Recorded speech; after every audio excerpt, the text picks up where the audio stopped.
Think beyond traditional business banking. Think a partner that gives you in-depth financial insights.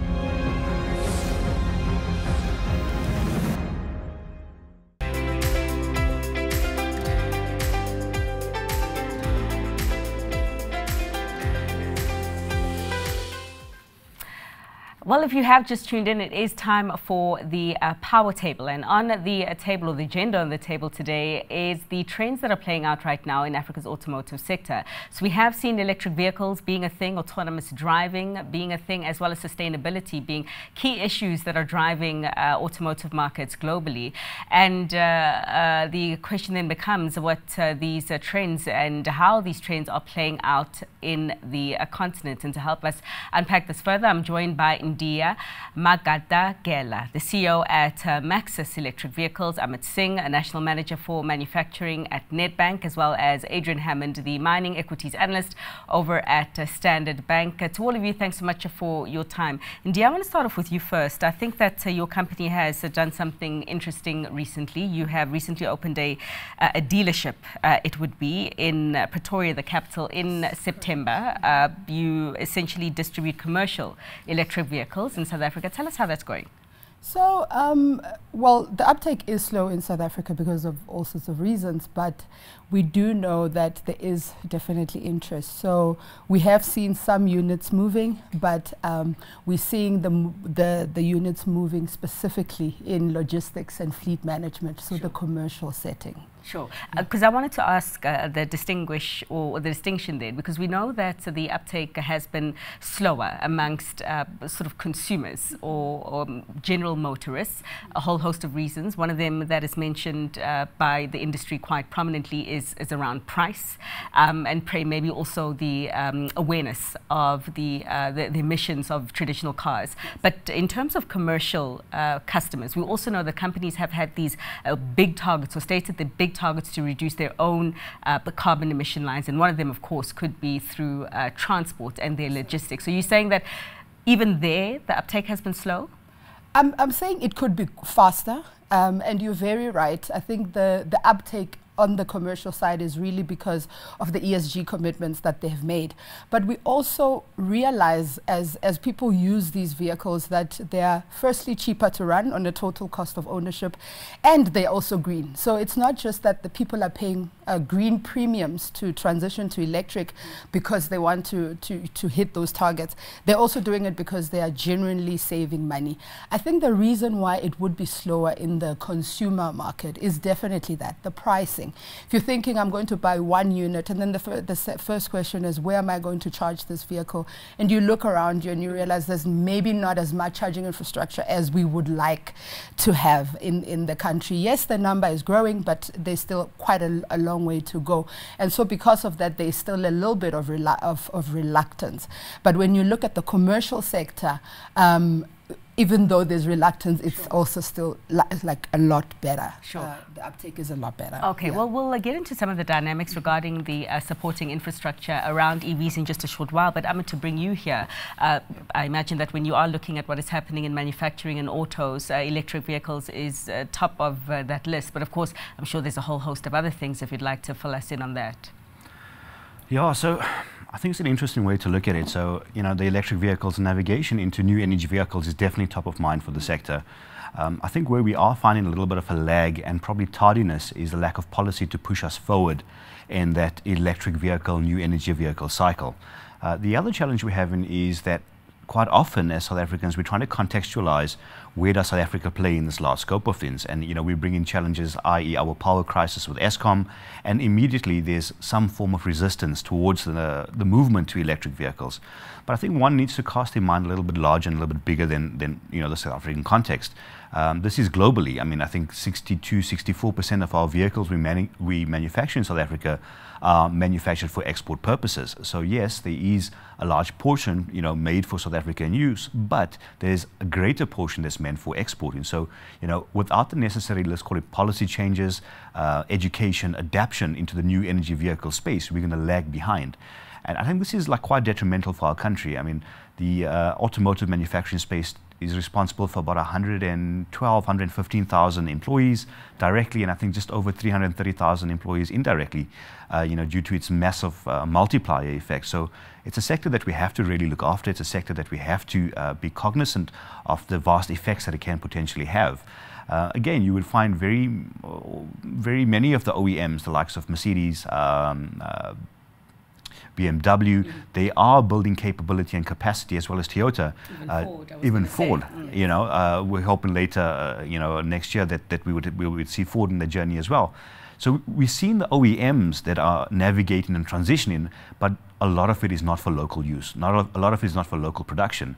And if you look at one tier down or one level down, the component manufacturers are also geared, for this new journey into the new energy vehicle space. So I think we're well poised as a country. I think we have a tremendous amount of ability and capability and skill within the country. Yes, we might not have the ability for battery storage at this stage, but we need to build some form of capacity in this journey. It has to start somewhere. So just if you had to fill the gaps that you currently state are there when it does come to a local policy that perhaps specifically with electric vehicles is preventing the growth of the sector going at maybe what is happening elsewhere, and Adrian will tell us in a little while what is happening elsewhere, but what kind of inputs would you place for the policy conversation that perhaps could inject a bit more certainty in the sector? So, I don't think there's a silver bullet. Definitely not a silver bullet. I think before inputs. Yeah. I think the first one is before we even get to the policy, the education fact. We really need to start educating at a far more rapid rate. But what has worked for other countries, and we were speaking about it earlier on today, that we can't necessarily adapt what we've seen in the EU and other countries directly into South Africa. We have to apply the South African context. But with countries like Norway and many other countries within the EU, incentivizing. What are we doing to incentivize the utilization of EVs? How do we bring that price parity a little bit closer? There is a big advantage insofar as EVs or NEVs for that matter, is that it does have a cool effect attached to it. People want to be responsible and environmentally responsible. So that's already in its favor, but we're going to lose that momentum very quickly if that price point stays out of range. And presently that price point is out of range, in addition to, what was mentioned earlier on with regards to infrastructure. Sure. But I do think from how do we incentivize the early adoption?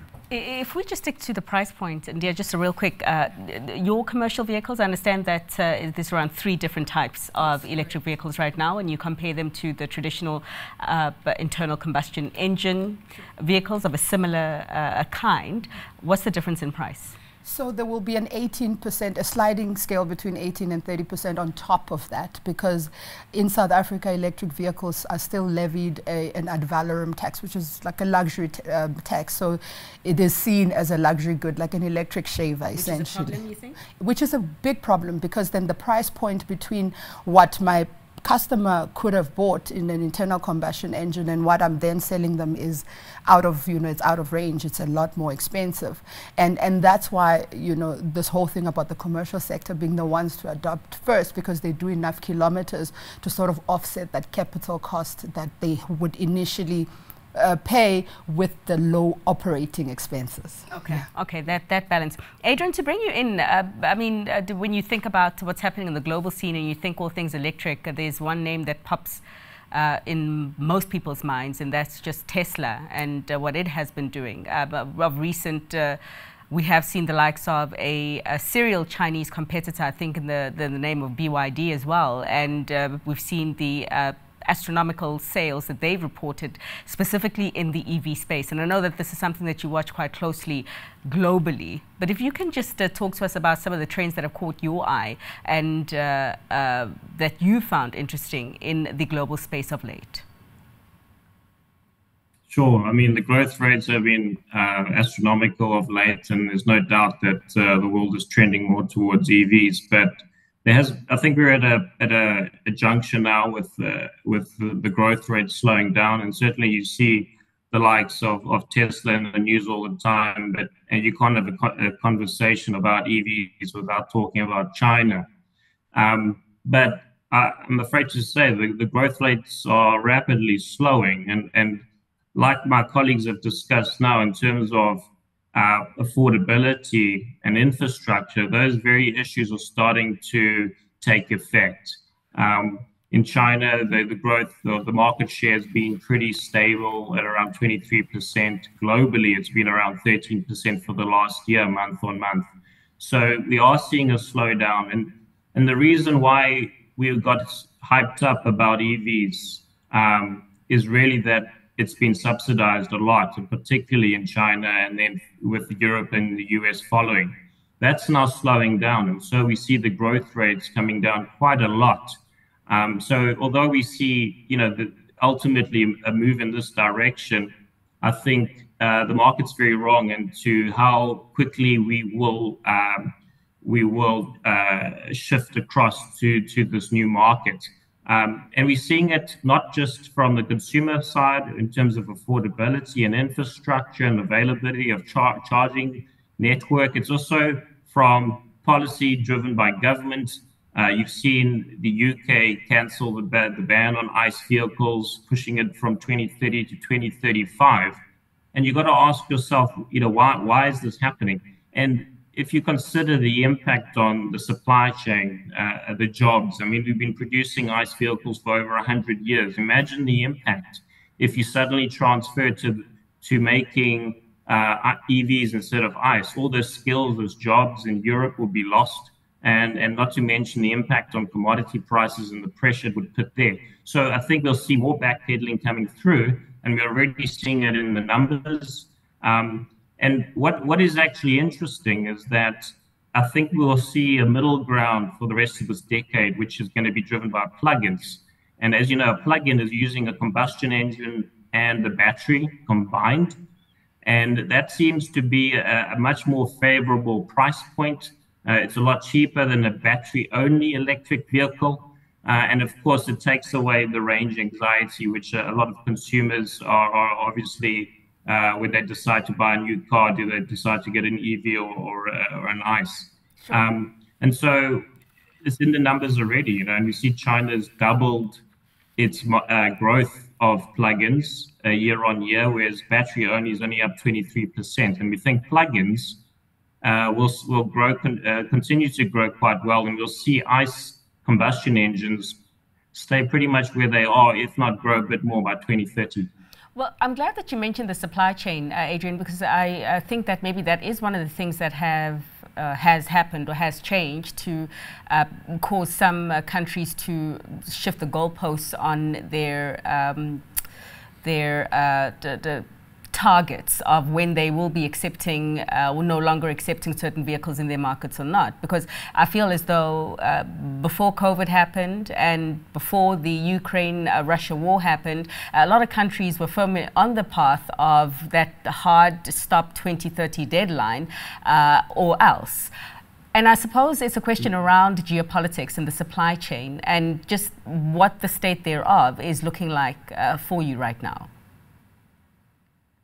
Yeah, I think the world realized that we can't survive a high inflationary environment, and if we keep consuming, raw materials and commodities the way we have been, consumers are going to have to pay a lot more. So it might be very nice to transition, and I think we all want to transition. But if you transition too quickly, you're going to pay a lot more for it, and that's the cost. So I think there's also a misunderstanding in the market as to how expensive it is to transition and the impact on livelihoods and jobs and the rest of it, and losing a whole skill set in a very short period of time. And there's also a realization that the world still needs fossil fuels, in the interim period. And I think that's what the Russia-Ukraine invasion taught us. About the reliance on gas, and of course now there's a lot of coal going into Europe to offset that. So it's not an easy solution to just wave your hand and wave a magic wand and then suddenly we all driving EVs. It's a very complicated, expensive transition, and we need to do it in the best way possible to preserve industries and jobs, and of course transition in the right kind of way. And of course in South Africa plays a huge part in that the PGMs that go into combustion vehicles is primarily produced in our country and are obviously of huge importance to the fiscus. Sure. I want to circle away from EVs just a bit and touch on the other trends. I mean, we have in part mentioned sustainability, the two tie in quite well.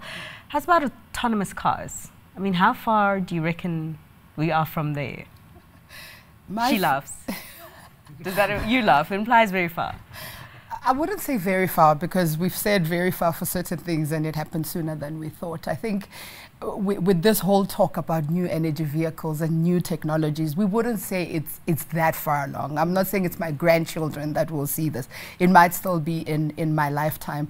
But you know, to Adrian's point, it's not going to be a silver bullet. For EV, for hydrogen, for autonomous car, it's not going to be a silver bullet. It's not going to be like you wave your wand and it happens. I think there will need to be some sort of a stepwise route to get to adoption and to get to it to work. Okay. Yeah. And then, Ndia, also coming back to the point that you mentioned a little bit earlier around the charging infrastructure for your clients and potential clients that want to take up your cars.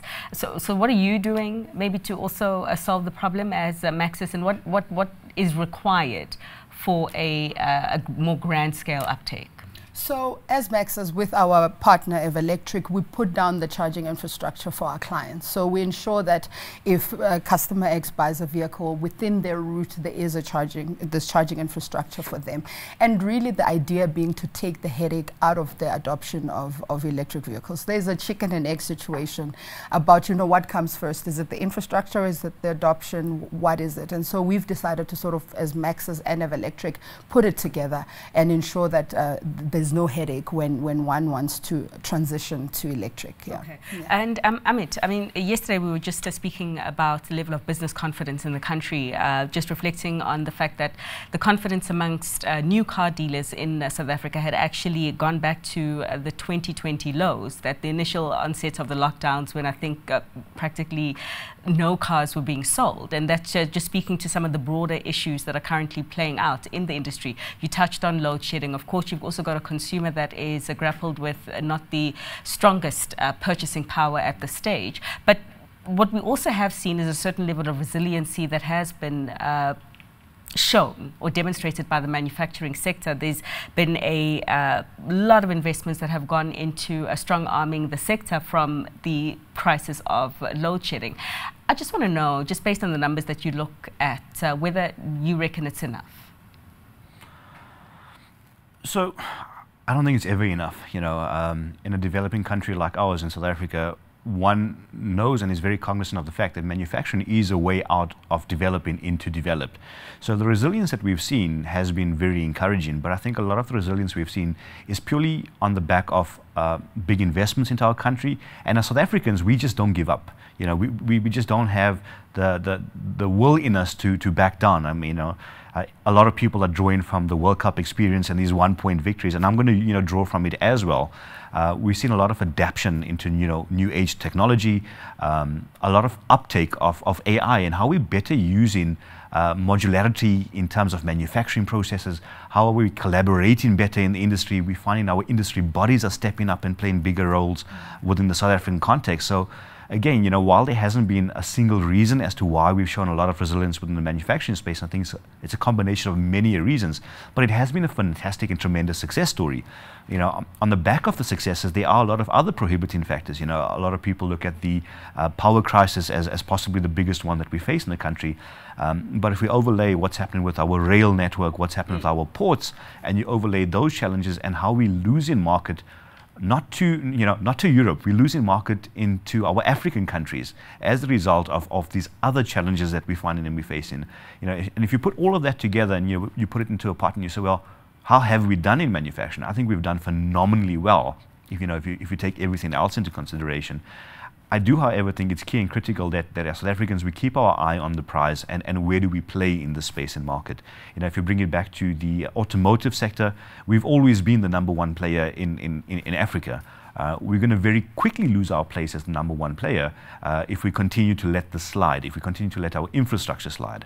And other countries have been ramping up quite aggressively. I think from a geographical perspective alone, where South Africa is placed from a continent perspective is not favorable. Sure. So you know, we do need to ramp up quite a bit. What has been very encouraging, though, is that many of the OEMs have seen a lot of confidence in South Africa. They are continuously investing in South Africa.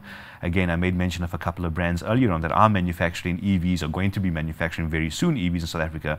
So while we're not, you know, manufacturing for local use, we're manufacturing for export purposes, and I think that gives a great attestation to our capability to manufacture in South Africa. You know, we've got world-class facilities, and I think we just need to make better use of it as we go forward. Okay, Ndia, just a quick one. I heard you sort of react to what he mentioned around the situation at the ports. Do you have any cars that are stuck there as a result of the shortcomings of Transnet? Not currently, but there has been times when, you know, we had challenges there, and I really have to agree with that we do need to be improving around that, because it's just impossible to grow an economy if you cannot get goods and services in and out. On time. On time. Adrian, just to wrap things up with you, some of the upsides, perhaps, that have been put on the table right now is just some of the trade deals that we do have on the table as a continent, and also if we look at what was discussed recently with the AGOA summit, and we do know that the automotive sector, one of the biggest benefactors from that African Growth Opportunity Act that we do have with the US. Just your take on that and the potential that such trade deals could bring to opening up new markets and perhaps increasing scale in current markets for African auto exports. Yeah, look, this is not my area of expertise, but I would say that, you know, as a South African economy with a large manufacturing industry, what we really should be focusing on is the threat of imports, and obviously cheap Chinese imports. And I believe that BYD has already landed its first EV-only vehicle in South Africa. At the moment, it's the threat globally, and it's not just South Africa. It's the US, it's Europe, where China obviously dominates this market. They have intentions of growing exports tremendously and flooding the world with cheap electric vehicles, as they have with solar cells and batteries. And I think in order for us to remain competitive, it might require that we're going to have, you know, certain restrictions and policy in place to prevent that, giving the rest of the world time to develop its own supply chains. Like what, certain import bans or certain tariff restrictions on some of these cars? Yeah, I think it needs to come, you know, it's got to come from government, whether it's tariffs on imports or whether it's, you know, promoting more friendly or attractive incentives for foreign investment. It could be any number of those, but I think, you know, to be frank, the world's largely lost this battle. I think China's already 10 years ahead. The world is trying to catch up, but they have largely lost the race. China has already secured their entire supply chain. If you think about what goes into a battery, you know, you need the key raw ingredients that make up the cathodes and the anodes, and they've already secured that. So, you know, to try and compete against cheap imports, it's going to be very difficult unless you have a very strong tariff in place. And of course, that might not be in the best interests from, you know, future bilateral trade agreements. Especially as we have seen retaliatory acts happen in other parts of the world. But Adrian, thanks so much for that. Fascinating insights, contributing to our discussion on the current trends playing out in the auto sector here in Africa, specifically the state of electric vehicles, as it were. I was in conversation with Adrian Hammond, a mining equities analyst over at Standard Bank, as well as Ndia Magadagela, a CEO of MAXUS Electric Vehicles, as well as Amith Singh, National Manager at the for manufacturing over at Nedbank, helping me wrap up this week's Power Table.